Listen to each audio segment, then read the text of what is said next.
Hi everybody, my name's Andrew and today I'm driving a 2008 Club Car Precedent, although that's actually not what today's video is about. It's technically true because I'm about to drive it down there and put it on that trailer, but that's because today we are doing a fuel economy challenge between my BMW F31 330 xDrive and that VW Mk7 GTI down there, both by themselves and while towing. So let's go ahead and get this thing loaded up, get over to the start of our 50-mile test loop, and get on the road.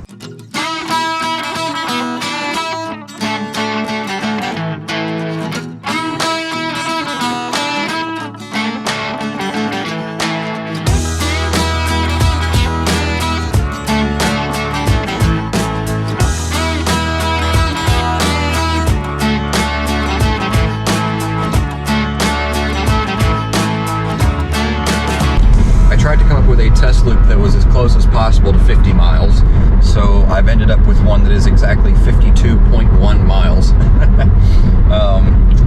Because it starts from the sheets in Apex back there, goes down Highway 1, roughly 26 miles, turns around and comes back. Of course, we filled both the cars all the way up at sheets before we started, and then we'll do the same thing when we get back to see how much fuel they actually used, and compare that not only to the EPA figures for both of these cars, but also what the car's trip computers have said that we used. We're doing the loop this first time with both of the cars by themselves to establish a baseline and also just to see how efficient both of these cars are.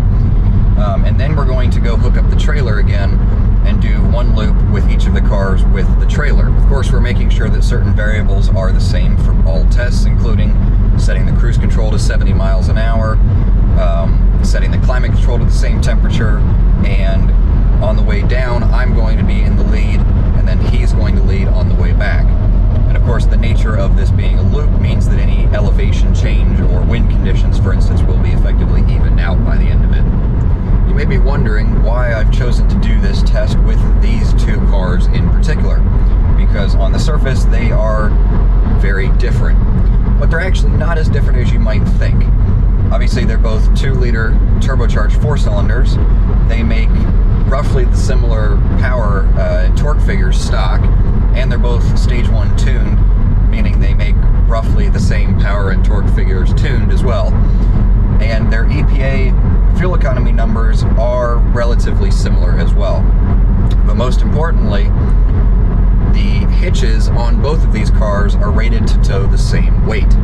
How these two cars behave on longer drives, though, is where the similarities end.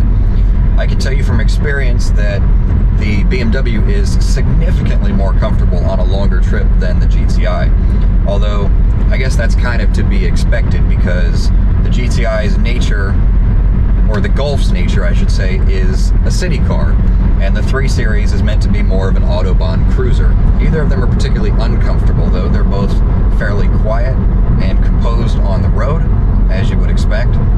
This car, I will say, though, does have a better stock audio system. That, again, though, is just due to the nature of this being a more premium car. And the other thing is the 8-speed transmission in this car is a lot happier at 70 miles an hour than the 6-speed dual clutch in the GTI.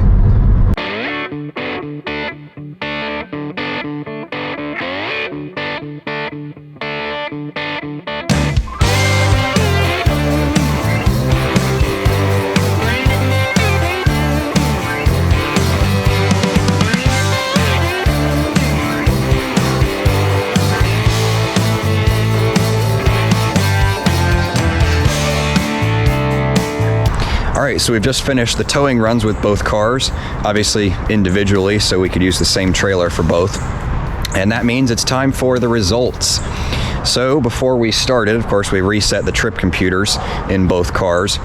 Now, both of these cars by the EPA are rated to do 33 on the highway. When we got back from the GTI, it showed 37.7, and the BMW showed 39. However, we calculated it from the pump, and both of these cars actually did 43, which is very impressive. Of course, it's very similar, like I said before, but both of them, more importantly, smashed their EPA ratings. Of course, I'm going to brag on my own car a little bit, but personally, I think it's more impressive actually that this car achieved the same figure, because it's about 700 pounds heavier than the GTI, and it's all-wheel drive. So I guess the 8-speed really must make a massive difference. And there's also the fact that this car has under 50,000 miles and the GTI has 120. So now the results with the trailer. Of course, the EPA doesn't rate that sort of thing, so we can't compare it there. But at the end of the first run with the GTI, it showed, according to the car, that it had done 18.1 MPG, and it actually did 17.7. The BMW, on the other hand, showed 18.9 on the screen, and it actually did 19.4. So at the end of the day, the verdict is pretty much what I thought it was going to be, and that these cars are very similar, despite there being a few little differences between them. Of course, they both outperformed their EPA figures, their official figures, which is very impressive, but they ended up being almost identical with the trailer as well. So with that in mind, which of these two cars do you prefer? I've kind of already made that decision, but let me know which one you would have down in the comments there. And let's say for price and age sake that we're using a 7.5 GTI instead, because they're more similar. Either way, if you enjoyed this video or found it informative, give it a thumbs up, or consider subscribing for plenty more content with these cars and others.